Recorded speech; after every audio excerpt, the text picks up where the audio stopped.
My name's Emily Murphy, and I'm a hormone and weight loss coach. And I have a podcast called Health, Hormones, and Done with Dieting. And as I looked back through my accounting last year, I had been podcasting for 3 months before I went into Adam's boot camp. And I realized that those were the 3 slowest months in my business. I was taking so much time to get my show off the ground and promoting it that I actually stopped making money in my business because my podcast was not supporting my business and I wasn't monetizing it. When I went through Adam's boot camp, he showed me to clearly outline my customer journey and help make my podcast part of my business funnel. And then my business grew. So I can clearly look back at the months of accounting and see the difference after going through Adam's boot camp and the difference in dollar signs for sure. So he showed me this. He helped me rebrand my podcast inside of the boot camp and make it simple and easy. And I get on sales calls with potential leads and they would tell me, I've listened to so many of your episodes now. And it was clear that my podcast is helping my audience engage with me, getting them on sales calls and really making sure that they're hot leads before I talk to them. Pod Pals, if you want some of my best podcasting tips, make sure you're subscribed to my free Podcasting Business School newsletter. Every Thursday, I sit down and write a fresh newsletter in real time without the use of any AI. And here's the best part. My newsletter topic is completely different from my podcasting topic each week. So if you want to join the 4,000 plus podcasters that are reading my Podcasting Business School newsletter each week, head on over to www.podcastingbusiness.school or just hit the link in the show notes. What's up, Pod Pals? It's your buddy Adam, and you are listening to Podcasting Business School. It's a show where I teach podcasters simple strategies to help you make more money, get more clients, and build a profitable online business. And today, I'm excited. I've got Jess Freeman from the Ordinary Business Podcast. You all know that I only do a few interviews per year. I only did 5 interview episodes in 2025. So when I bring somebody on the show, it is on purpose because I want to learn from them and I want you to learn from them. So Jess, no pressure, but this is a big deal for my audience. I was gonna say, okay, I didn't realize I was like one of a handful, so I feel a little more pressure right now, but that's okay. It's okay. Well, I think you're going to over deliver because I'm just fascinated with the ordinary business concept. I've started using a phrase to describe myself as an online business minimalist because I'm more interested in simplicity versus scaling and things like that. I'm more interested in, I just set a new business goal, which isn't really a business goal, but my son is in high school and I want to attend every single one of his football and basketball games and I will not miss. Like that is what I'm about. And it's different, right? And you are in that same vein, I feel like. So Yes. I want to start our conversation with your podcasting journeys. I know you are like within the first year-ish of your Ordinary Business podcast.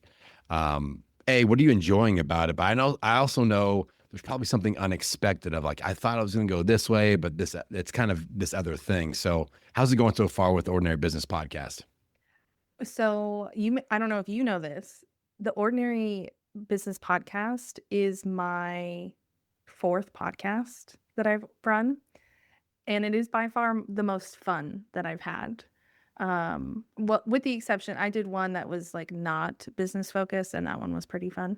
But being business oriented, this is the most fun that I've had, and I was not expecting that. Like, not that I don't enjoy podcasting and interviews, but in the past, when I've done all these interviews, it's like, hey, Adam, like, okay, what do we need to do to start a podcast? Like, tell us.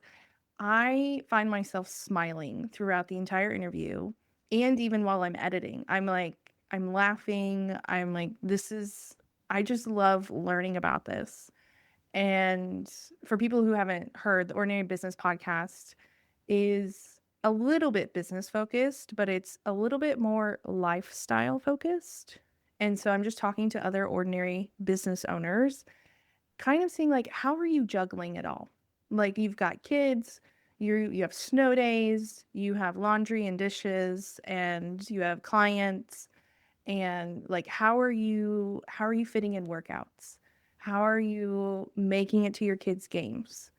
How are you, like, what kind of automations are you using? So like, there is some business talk, but there's also a lot more on the lifestyle. So we've talked about everything from like, how are you fitting in walks into your day, to you have kids at home, zero daycare, and you're running two businesses, to dealing with grief, dealing with chronic illness. Like I don't want to talk to the gurus and how they've like scaled their business and here's the 7 strategies you need for Instagram. Like there's other places for that. I want to hear from actual people like me who, yeah, want to go to their kids' games and want to have a life outside of business and just kind of like, how are we juggling all of this? Like, how are we making this happen? So yeah, it's gone better than my previous podcast, if I'm being honest. It's been a lot more popular, I guess you would say, and it's just been more fun. And I have people who are really wanting to come on the show. Not that I wouldn't say it was necessarily a struggle to get people on the podcast before, but Ordinary, I'm like 7 months out with interviews because people are like, I want to be part of this. Like, Yeah. let me be on the show. Yeah, I think you hit the nail on the head because there's a definite trend shift away from that giant influencer that's like 7-figure launch. Here's how you do it, 4 steps. The Amy Porterfields of the world, like they're getting a little bit of blowback, almost a little bit of hate of like, I'm sick of all this crap. I just want to be able to be around for my kids. And one of the biggest examples of this actually happened to me a few years ago, where I was in like a man mastermind, and you can only imagine how like dumb this was. Yes. And like one of the first things they do is they get us all in like a horseshoe shape, and they're like the mastermind leaders in the center. He's like, all right, we're going to go around and you're going to proclaim your goal for the year, your big goal. And every single one basically was a giant kissing contest is what it was. And like the first guy's like, first time hitting 6 figures. The next guy's like, $500,000, million, 1.5. It's all money, money, money, money. I'm the last guy to go. And I didn't even talk about money. I go, and this is, a few years ago when I was kind of shifting my goals. I go, I want to make however much money it takes to earn to where I can work 3 days a week. I can drop my kids off at school. I can pick them up. I can be at all the games. I can make their meals. We can do workouts. And half that room came and talked to me at the break and said, you had the best goals. Oh my gosh. But that is, I feel like online, that's what people are wanting is like, Yes. How do we create a business that fuels our life? Whether that's, however much money, that's one KPI. Dollars is one KPI, but like how many of your kids' games did you get to? And how much do you actually enjoy your business in your life? So do you feel like you're seeing that same sort of a trend happening? Yes, absolutely. People really want to just be able to enjoy their work, do good work, and pay the bills. And that's a big kind of like belief system and I don't know, mantra, if you want to call it, like behind the Ordinary business is we're not here to make our businesses bigger. We want to make them better. And we want to just show up, do the work, enjoy it, and then be able to close the laptop and go on vacation, go to our kids' games, that kind of stuff. It's not just chasing this endless goal, trying to make $1 million all the time. Yeah, well said. So I want you to briefly describe your ideal client avatar. Who does Jess Freeman help the most? When somebody hires you, they listen to your show, they get into your world on Threads like I did, and like, oh, I need help with Jess. What are they paying you for? So I actually have 2 businesses. I have Jess Creatives, which has been around for 15 years, and I have The Ordinary that's not even a year old at this point. And so when people come to me for Jess Creatives, I do web design and SEO for people in the health, fitness, and therapy spaces. So if you're helping people get healthier, either emotionally, physically, whatever, I want to build your website, help you show up in Google. And that's really that's the bulk of my work. The Ordinary, as of right now, you can't hire me for anything.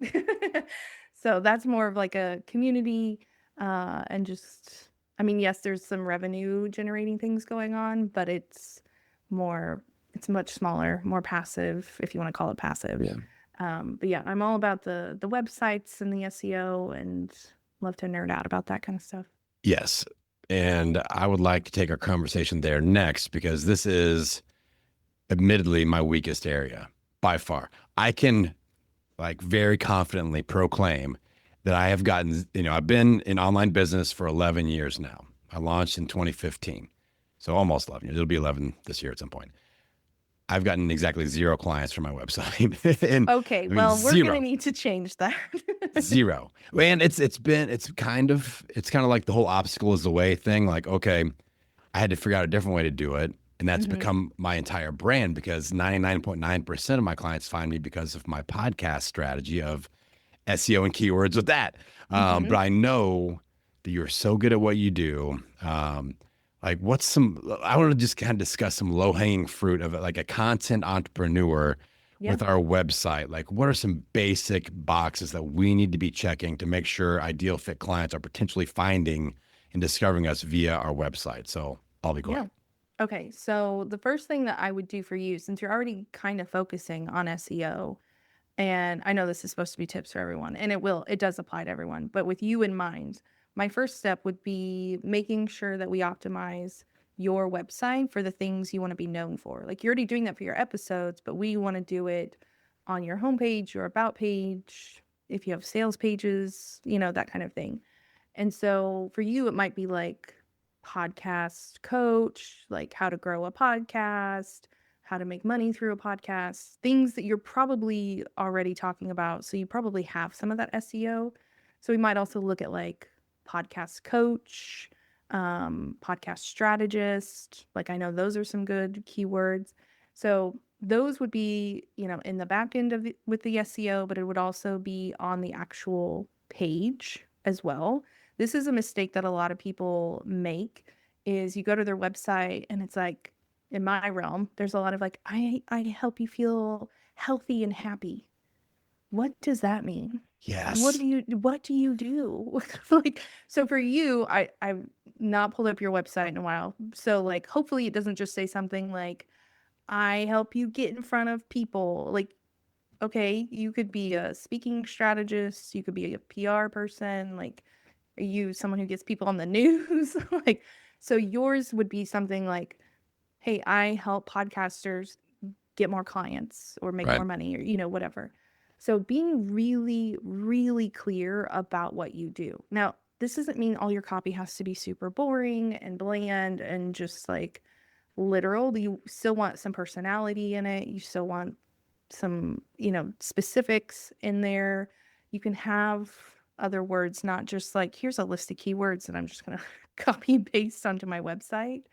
But with everything that's kind of changed in marketing and in the online space in the last few years, I'm sure you've maybe heard people talking about like a trust recession Yeah. and people are like more weary of hiring. Part of that, or part of kind of fixing that, is your website does need to highlight who you are and show your personality, because a lot of people are backing off of Instagram, leaving TikTok, don't even use threads, and that's where we get a lot of that connection. And so we need that connection also on your website. There's often a big disconnect between like, I go to your Instagram and I see your personality and I'm like, wow, Adam is so cool. He's so smart. This is amazing. And then I go to your website and I'm like, who is, what is this? This is like boring, Right. just very generic. And I don't see that person. And so that's often when people are like, I don't get clients through my website. I'm like, okay, well, one, is it optimized for SEO? Like, so can people even find you in search? Two, is there any personality? Or is it like, this looks like a fake headshot and that you pulled this copy straight from ChatGPT? The other thing that I would say is, again, like being really specific about what's included for what you are offering and the pricing. There's a lot of debate online about including or not including pricing. I am team include pricing because people want that transparency. Every single time I bring up pricing, my comments and my DMs are filled with people being like, I will not buy if there's not a price listed. I don't want to get on a sales call. I know that I know that if you're like, oh, book a call, I know what you're trying to do. And I don't want to show up on a call for that. And so even if it's a starting at price, like I know sometimes people are like, but everything I do is custom and whatever. A starting at price, a range, anything like that, like that's going to help convert. And so when people tell me, I'm actually working with a client right now that he was like, he has a pretty lengthy sales page. Like it's not obnoxious, but it's fairly lengthy. And he's like, but I can't get people to sign up. Like I have to get them on a call to explain everything and then they will sign up and pay the like $3,000-$4,000. And I said, okay, then I want us to like have a conversation right now. You pretend I'm your ideal client. And Adam, like, I don't know, why do I need this thing? And so he just talked it out, told me, and I was like, okay, well, what about this? What about that? We go through that. I transcribe it, use that to outline some new copy. And he was like, holy cow, this is way better. Nice. Yeah. Like, and so I'm like, your copy's not doing the job. Your branding's not doing its job. Like the pages aren't set up to actually convert because sometimes people, I'm sure maybe you've experienced this, I do too, that it's easier to talk things out sometimes than it is to sit down and type. And you're like, I sound robotic when I type. Right. So I tell people like, if you're a podcaster or you're used to talk, if you do better talking, literally talk it out, transcribe it, and then finesse that to make it into website copy because that's going to help. And so that's the few things: Yeah. optimizing, being more specific, have personality, and like include your pricing on your site. Okay. We're off to a great start. Now, in the podcasting world, when we talk about podcast SEO, I don't even like using that word because people confuse it with web SEO and Google SEO. So I like to use the word organic discovery, but it kind of means the same thing. What I'm talking about is like the search bar on Apple and Spotify. Like people put in words there. Are we showing up? So I want to kind of give you an example, and then I would love to see the website equivalent of this. So the number one tip I'm always telling people, the most SEO power that we have is the name of our show. Yes. So like you said earlier, if you got a show called Living, Lifing, and Loving, then we don't know what this is about. Like Yeah, what we the have hell no is this idea. about? I don't know. No keywords, not going to help. But having like my show, Podcasting Business School, the fact that the first word is podcasting, the first word is the most important keyword. So if the first word is business or podcasting or whatever, or if it's a number, that's not a good keyword. We don't want that to be the first word. So that's the best strategy, the best tip I'm talking about all the time. Is there an equivalent of that with the website? Is that like the URL, or is it like the above the fold text, or is like that real, like, okay, you have to at least be doing this? Anything that comes to mind on that with the website? Yes, very, very similar. So it doesn't have to be your URL or even your business name. Yes, like inherently it can help, but it's not like Google's like, oh, your URL says blah, blah, blah, podcast or like podcasting business school. So we're going to rank it because of this. It's just kind of like inherently it's the name of it. So it's going to show up better than just like some random, healthyandhappy.com. Like, so I would focus more on what you said, like, yes, in the headings, in the SEO titles. Something I always tell people about SEO, which kind of similar to what you said, but SEO is very data driven. It's not subjective. It's not like you don't get to kind of choose what you like. So often when I'm talking about SEO with people, they're like, oh, but I really want to rank for this. And I'm like, I know you do, but no one's searching that. Like, no one is searching for chocolate broccoli cookies. And I know you really want to rank for that, but like, they're not going to. Like, Yeah. it's just, if I'm looking at the data and the data tells me no one is searching this, then it's not going to work. And so you really have to use what the research shows, what the keyword research is showing you. These are good terms. And so it's very literal, like you just want to incorporate that. So like for you, podcast strategy, that would just need to be like in your first headline and throughout the pages, and then also in your SEO titles and such. So you don't get to like, I know sometimes people like to use like cute, really like personality packed language, and they're like, I love this and I sound so unique, and that's great. And you can use that other places. But if you want to work on SEO, like you're also going to have to use the actual keywords. Yeah. I know exactly what you're talking about. I feel like we're dealing with the same frustrating Yes. client situations from different sides of the coin. Because I Yeah. get people all the time like, I want to name my show Hustleliciousness. And I'm like, that's a made up word. There's no one is searching Hustleliciousness. And they're like, but I've already got it trademarked and I've already got that. It's my IG. I'm like, I really don't care because do you want anybody to listen to your show? Because no one will find it with a made up Mm-hmm. word. So yeah, same thing. And they're like coming to you going, I really want to rank for hustleliciousness. And you're like, why? That's just an ego thing. Like, but I'm going to Mm-hmm. own the brand of hustleliciousness. It's like, said no one ever. Like this doesn't Great. this doesn't make any sense.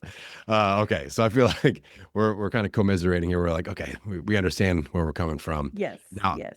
I've got a big thing on my website that I feel like that I'm doing right is I've got a boatload of testimonials on there. It's just like scrolling and scrolling and scrolling with testimonials, but then like the text within those testimonials is still helping me SEO wise also, right? Yes. Yes. Okay.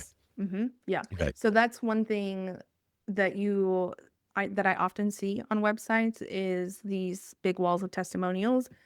Hopefully yours is like typed out and not just screenshots. Correct. Because Yes. because that is an issue with SEO, because the screenshot of your little Instagram DM that you've gotten or Apple podcast review, whatever, is that Google can't read that. Good And point. also it's an accessibility issue because screen readers can't read it unless you are putting the alt text for each individual testimonial, which I really doubt that anybody is doing for a wall of testimonials. So it's an accessibility issue. And I would also say most of the time, this depends on kind of the layout and what people did. Those little screenshots, usually it's like somebody takes like 7, puts them in Canva. So it's one like mashup of these 7 testimonials in one, then export that. So then that's super tiny on mobile devices because it's not like yours are probably kind of going one by one on mobile instead of like here's 7 little squares that are squished down to fit a mobile screen because it's one Canva image. So yeah, the testimonials are helping, especially within the last year or two. I'd say more the last year. Google has updated kind of their SEO guidelines and things they're looking for to rank. They are looking at experience and expertise, and social proof is part of that. And so in some industries, it matters more than others, but across the board, like it is something they look for. And so the fact that you have that is really going to lend to your credibility. And Google's going to be like, okay, Adam seems like he knows his stuff. Maybe we'll give him some love. Yes, we like this Adam Wabala guy with a weird last name. Okay, final question on this topic before we pivot a little bit. I am in Kajabi. Is that a liability? I used to did a sad face. I knew this was going to happen. Like I've been in Kajabi since 2015, and everything is built within that. But I know like SEO, there's no point in even having a blog on Kajabi because it doesn't go anywhere. No. So are you a WordPress kind of a gal, or what are we thinking here? Okay, so there's good and bad things. So Google doesn't care necessarily like what platform you're on. They care more about the content. So they're not looking at you and being like, "Oh, Adam's on Kajabi." No, bad. That was more of a Jess like disappointment face, nothing not Google. So yes, you do have some SEO limitations in Kajabi, but not to the point that like I would say like you're just invisible to Google. Okay. But like what you mentioned was the blog you can't export, which is my big beef with a lot of website platforms because I believe creators and business owners need to have full ownership of their content. You need to be able to go to tools, settings, whatever, export, and be able to download a file of your website. Because if I don't think this is happening, but if Kajabi sent you an email tomorrow and was like, we're shutting down completely, or like we're shutting you down in 7 days, whatever, I want you to be able to go boop, like Yeah. export, let me go set up over here. Whereas a lot of platforms don't allow you to do that. Like Wix doesn't let you do that, Weebly. So I'm team like Squarespace and WordPress. Okay. Show It and Shopify are good too, but like for most business owners and like podcasters especially, those platforms probably aren't going to be like the right fit. But both Squarespace and WordPress.org, not .com, are what I gravitate to because you can fully export everything. Now, I always add a disclaimer, like when you download this, it's not going to give you like a little PDF image of your homepage. It's all mumbo jumbo techie stuff.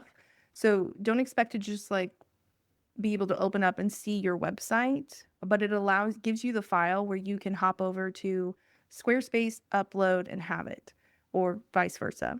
You are going to have to still kind of redesign things because like the design's not necessarily going to stick. But again, like if you have 1,000 podcast episodes that you've turned into blog posts, you want to have all 1,000 of those Right. to be able to hold on to, and you can upload those and have full ownership of them.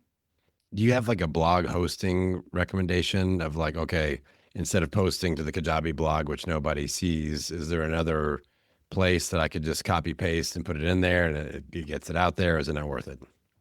So I usually don't recommend that because then you're kind of splitting your authority and everything between two domains. Okay. So Google's going to be like, hey, Adam's over here, and then there's this other person. So like you're kind of, whereas you could have it's like you have two glasses of juice when really Okay. you could just have like one.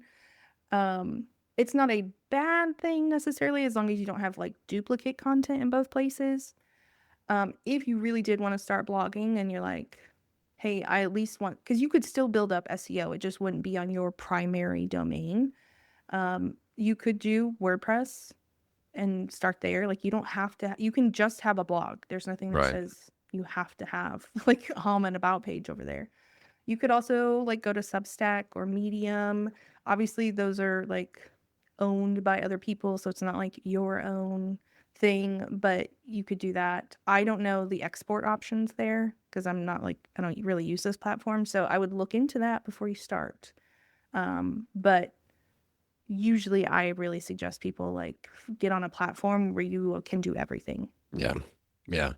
I'm fairly well versed in Substack now, but transitioning to our next topic of discussion, I'm right in the middle. Well, I'm like 2 weeks in actually to a 90-day threads only sprint. Like I have broken up with every other, I don't even look at it. Like the apps aren't on my phone, like zero other social media apps. And I'm freaking loving it. Like threads, I love it because I'm connecting with people like yourself. I'm finding real people out there creating cool content. And I'll probably do more interviews this year just because of people I'm finding on threads like yourself. I'm like, wow, this person, I love what they're saying and it makes sense. And the algorithm seems to be working really well. What's your experience on threads been so far? And how are you using that to grow your business? Okay, so I'm obsessed with threads. I feel like I've met so many cool people. Like you said, I have made a lot of friends. I've gotten podcast guests. I've gotten a few clients. I will be open that I haven't gotten a ton of clients. I think I can say maybe 2 or 3. I primarily am looking at threads as more of a I mean, everyone calls it like the water cooler. So like it does feel like that. So I'm looking at it as more of a place to find collaborators, find podcast guests or podcast opportunities, and then really growing the Ordinary Business brand. Because my Just Creatives audience with all the health and fitness, I'm finding they're not there quite as much. Like when I look at my clients and people on Instagram that I'm connected with that are in that space, they are not really on threads. Yes, there's definitely some, but there's just not quite as many.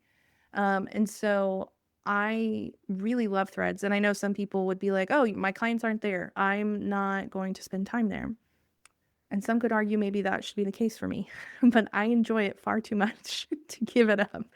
And I've seen it really, really work for the ordinary business. And so even though I'm under my Just Creatives handle and not my ordinary handle over there, I'm treating it kind of like I talk a little bit about websites Yeah. and stuff, but it's more just like me as the business owner, me as the ordinary business founder, that kind of thing.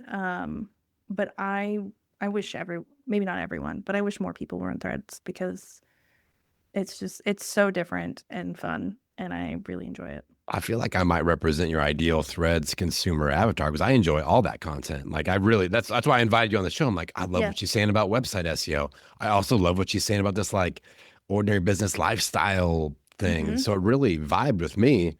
So I don't think it's broken at all. Like I think that you're hitting the nail on the head. If you're attracting people like myself, I'm like, this is someone I Yeah. want to collaborate with. Yes, yes. So like what's working for you on Threads as far as like growing an audience, getting engagement? Do you have any do you have a game plan around Threads? Like Mhm. I got to do this or how many times a day or anything like that? So I played around with like number of posts a day. Haven't really seen like a massive difference. What I tell people is be relatable. Like the super long threads, this is my own experience. I know it works for some other people. The super long threads don't work for me. Like where I'm like, here's like a 4-part thread about SEO. Mm, it's usually only other SEO people who are reading it, and they're not gonna hire me. Being relatable, being like funny or interesting, anything like that. Like that is true. That's how ordinary business started. It was complete accident. I had no plans, didn't even have the idea of like creating the ordinary business last year. And it came out of threads about because I was venting.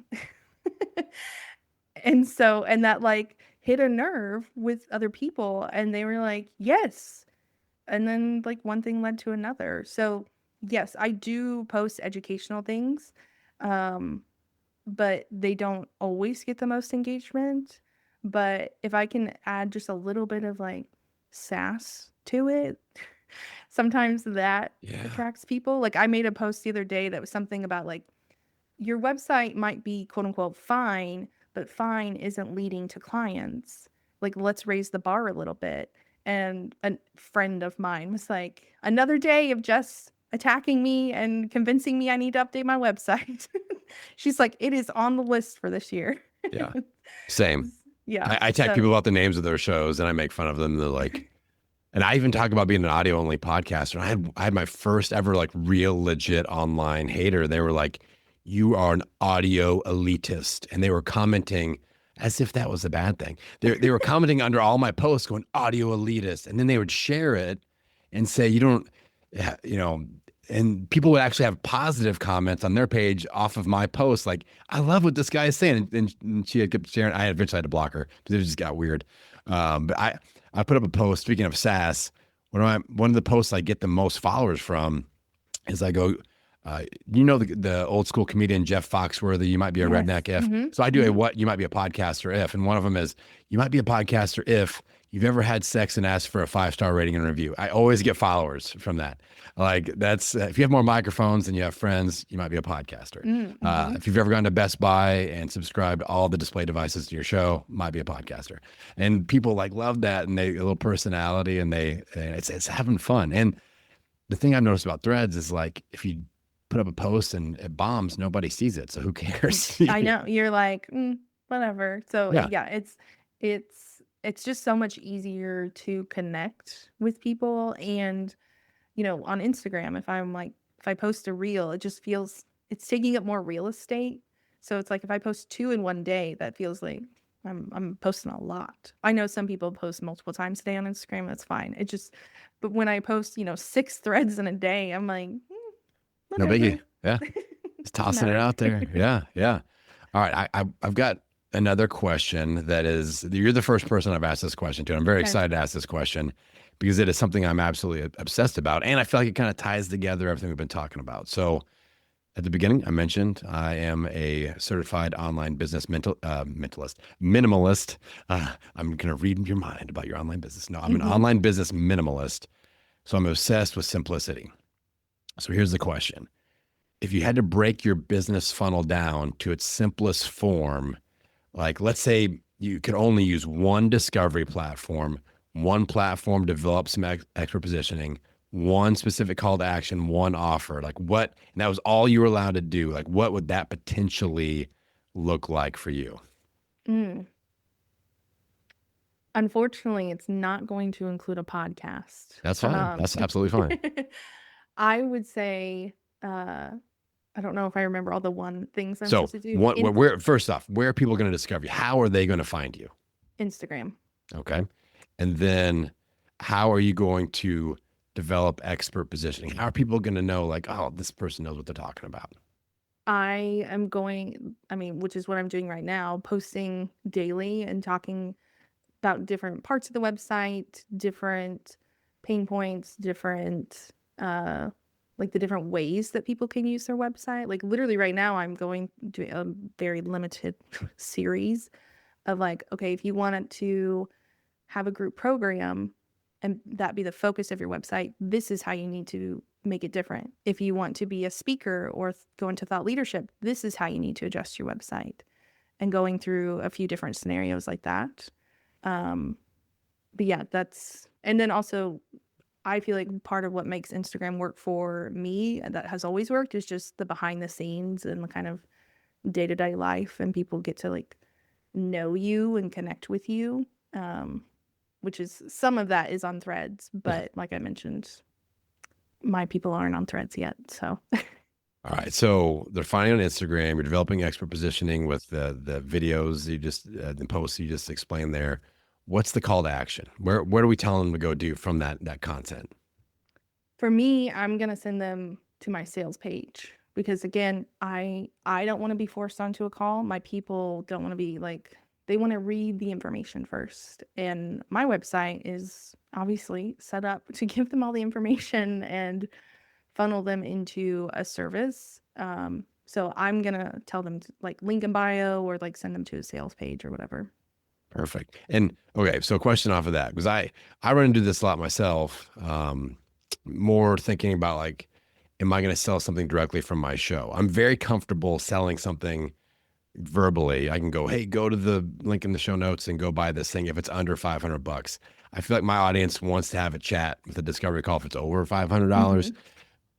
Do you have any parameters like that when you're selling via a call to action on Instagram? Are you sending them to a certain price point offer, or are you like $5,000, whatever, doesn't matter. They're buying it. So the way that I work is they can inquire, and it says this, they can inquire and then we can have a discovery Okay. call if they want. But I need them, like, as much as they're trying to figure out if I'm the right fit, I want to see if they're the right fit. And like, I've limited time in my day, and so I don't want to get on a discovery call with just anybody. And this is also what I recommend to most of my clients, is like, unless you're ready to spend your days hopping on a call with just anybody and everybody, then like, do not put the book a discovery call link on your website. Like, let them reach out, and then you can decide if you want to have a call. Perfect. I love it. I love the simplicity. Yeah. And I appreciate the fact that you didn't include podcasts on there. I think that's the information that we need, is that we're not like, you can only talk about podcasting on this show, Jess. So don't even think about talking about Instagram. He's like, I'm going to edit this out. You're not allowed to talk about that. That's what Descript is for. Okay. So I also want to talk about your online summit just a little bit, because I think that's when I first really got latched into your world on Threads. I saw you building momentum for this, and I was like, this is really good copy. Like, she's really, and people are getting so much engagement, and they're getting all fired up because I got this idea from you too as well. Like I do this a lot as well now, where you're like, if you are struggle point, then this is for you type of a post. You do that really well, and you stirred up so much excitement about this online summit. Can you just do a brief overview of the goal of that summit and how you promoted it and kind of the end result? Yeah. So very similar to kind of just what I talked about with the podcast and just ordinary in general. The summit, while the podcast is more lifestyle focused, the summit is strictly business focused. And I really approach it as like, this is behind the scenes. So 99% of the presenters are not teaching what they know. So like if you, Adam, pitched me to be in the summit, I would say you're not allowed to teach podcasting. You're not allowed to teach us like how to make the most out of the podcast. You could show us your Asana setup or the way you organize your email inbox if you have something spectacular to share, you know. And so again, it's just that idea of like, we don't need to learn from the gurus. Like we can go listen to a million podcasts about the best strategies for Instagram or, you know, whatever. And it's again that focus of like making it better, not bigger. And I think we always learn the best from like our peers. And when we go to conferences and stuff and we're sitting in the lobby and we're like, wait, you do what? How, wait, what do you do? How do you, what's your workflow for this? So yeah, it was just a lot of like, I'm building this community for the ordinary business owners, the ones who aren't trying to reach 7 figures and grow a team of 10. And just really trying to identify and help people see that like, this is for them. Like, this is not another summit where you're going to hear the same mumbo jumbo. It's really like, this is how I do this weird random thing in my business. So yeah, it was really fun. I did one in the fall of 2025, and then I'm going to do another one here soon in April. And I'm really excited just for another like little online gathering. Yeah. And are you monetizing that with like sponsors of the summit and things like that? Yes. So both summits, I did sponsors, and I also do sponsors on my podcast. So if anything, Ordinary is becoming more of like a media brand. Yeah. Kind of like that's the direction I'm leaning. So I actually made, I don't mind sharing this. So for the fall summit, I made a little over $6,000. Great. And almost all of that was sponsors. Great. And people were like, how did you, because I went from idea to execution, like from the idea of the summit to it's going on in 3 months. And like the brand hadn't existed quote unquote, for about 3 weeks before I announced the summit. So it was very fast. And people were like, how did you get so I remember you talking about this on Threads. Like, I'm launching a summit and a show and like a doing all the tour. things. Yes. Yeah. And they were like, how did you get so many sponsors? And I said, first of all, I don't know. Second of all, people wanted to be part of this because they are tired of the guru crap. They want to be part of this community that feels actually like down to earth, real. We're like, I'm not making gajillion dollars over here. Like, you know, we have very basic systems and most of us are like solopreneurs and that kind of thing. And so I was like, I tried to pitch some brands like Dubsado and Calendly. Like I tried to pitch some like software that we use. No one responded. Right. Which about like toward the end, like I was sending like a few more just to try. And then I was like, actually, I think it's more on brand for Ordinary that all of my sponsors are fellow business owners. Yeah. So this time I didn't approach any brands this round. I was like, I don't even want to try. You're not allowed to sponsor here. Yeah. Like it's only small business owners who are sponsoring. That's beautiful. Yeah. And I also am a big fan. I saw you one day on Threads. You're like, hey, I'm going to start taking some sponsors for my show. $50. Is it $50 or was it $100? Yeah, $50. You should probably raise it to $100. That's just saying. $50. Who wants in? And you just like filled it up, and you're having people sign up for that. So I've got so many questions about this. Here's what we're going to do, because you and I briefly discussed this beforehand. All right. And just for the listeners, Jess and I are obviously both on Threads, and I'll put both of our Threads accounts in the show notes. I'm going to ask all these questions in like a super thread, and I'm going to, we'll figure out how to do this, but Jess will go in there and answer some. You can kind of chime in, but I've got more questions about this summit. I've got more questions about our podcast sponsorship, but we're running out of time here. So we're going to experiment with this. And that way you guys can follow along and participate in that conversation. That sound good to you, Jess? Yes, I like it. All right. Cool. Well, I want to just make sure you get a chance to spotlight whatever you would like to, as far as like your business, your website, all that thing. So I hope that my audience is just as interested in what you're doing as I am. And I hope that they want to come and connect with you. How should they do that? Yeah, so I'm pretty easy to find. If you want websites or SEO, you can go to jesscreatives.com, or I'm at Jess Creatives pretty much everywhere.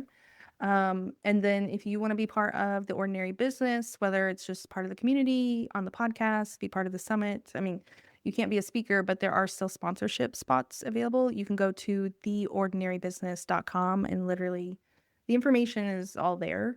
So you can find all the information. All right. Well, Jess, I'm really glad that I found you. I feel like I found a kindred spirit in my online minimalist business mindset. I love what you're doing. Please keep doing it. Please keep building this community. I'm excited to participate and throw support in your direction, and I appreciate you being on the show today. Yes, thank you so much for having me. All right, Pod Pals, that is it for today. I'm going to send you out into the world, wishing you health, happiness, and many downloads. I will see you next time. Hey there, good looking. Just a quick reminder to hit that link in the show notes and get signed up for my free Podcasting Business School newsletter.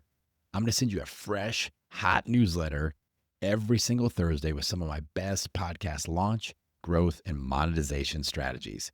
Hit that link in the show notes and keep your eyes on your inbox.